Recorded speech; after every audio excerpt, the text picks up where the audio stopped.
ಪುತ್ರರಾದಂತಹ ನಕುಲ ಸಹದೇವರು ನಿನ್ನ ಚಿಕ್ಕಪ್ಪಂದಿರು. ಅಂತಹ ಚಿಕ್ಕಪ್ಪಂದಿರ ಬುದ್ಧಿ ಯಾಕೆ ನಿನಗೆ ಈ ಕ್ಷಣದಲ್ಲಿ ಸಿಗದೆ ಹೋಯ್ತು ಕಂದ?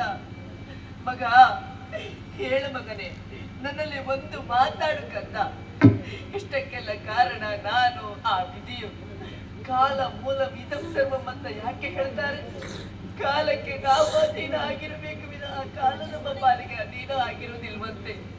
ಯಾವುದೋ ಒಂದು ಆಸೆಯನ್ನು ಹೊತ್ತುಕೊಂಡು ಇಲ್ಲಿವರೆಗಾಗಿ ಬಂದ್ರೆ ಕಾಡ ಮಧ್ಯದಲ್ಲಿ ಹೆಣವಾಗಿ ಬಿದ್ದಿರುವಂತಹ ಪರಿಸ್ಥಿತಿ ಬಂದೋಯ್ತಲ್ಲ ಮಗ. ಮಗ, ನಿನ್ನ ಅಜ್ಜಿ ಕುಂತಿ ಮಾತೆ ಸುಭದ್ರಾ ನನ್ನ ಕಂದ, ನನ್ನ ಮೊಮ್ಮಗ ಅಭಿಮಾನ್ಯವನ್ನು ತೋರಿಸುವಂತ ಹೇಳಿದ್ರೆ ನಾನೇನು ಮಾಡ್ಲಿ ಮಗನೇ?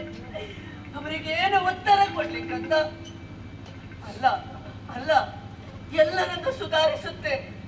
ಆದ್ರೆ ನಿನ್ನಪ್ಪ ಯುದ್ಧ ಕ್ಷೇತ್ರದಲ್ಲಿ ದಣಿದು ಬಂದಂತಹ ಕ್ಷಣ ಪ್ರತಿದಿನ ಸುಭದ್ರ ನನಗೂ ಸ್ವಲ್ಪ ನೀರು ಕೊಡು ಅಂತ ಯಾವತ್ತೂ ಕೇಳಲಿಲ್ಲ. ಕಂದ ಅಭಿಮಾನ್ಯು ಎಲ್ಲಿದ್ದಾನೆ ಎಂಬುದಾಗಿ ಕೇಳ್ತಾರೆ. ಯಾಕೆ ಗೊತ್ತಾ? ಆಯಾಸಗೊಂಡಂತಹ ಹೆತ್ತವರು ಮಕ್ಕಳ ಮೋರೆಯನ್ನು ನೋಡಿದಾಗ ಅವರ ಆಯಾಸವೆಲ್ಲ ನೀಗಿ ಹೋಗ್ತದಂತೆ. ಎಲ್ಲಾದರೂ ನಿನ್ನ ಅಪ್ಪ ಬಂದ್ರು ಸುಭದ್ರ ನನ್ನ ಮಗ ಎಲ್ಲಿ ಅಂತ ಕೇಳಿದ್ರೆ ನಾನು ಏನು ಉತ್ತರ ಕೊಡ್ಲಿ ಮಗನೇ? ಮಗ, ಇಷ್ಟಕ್ಕೆಲ್ಲ ಕಾರಣ ನಾನೇ ಆಗಿ ಹೋದೆ. ಈ ಗಾಢ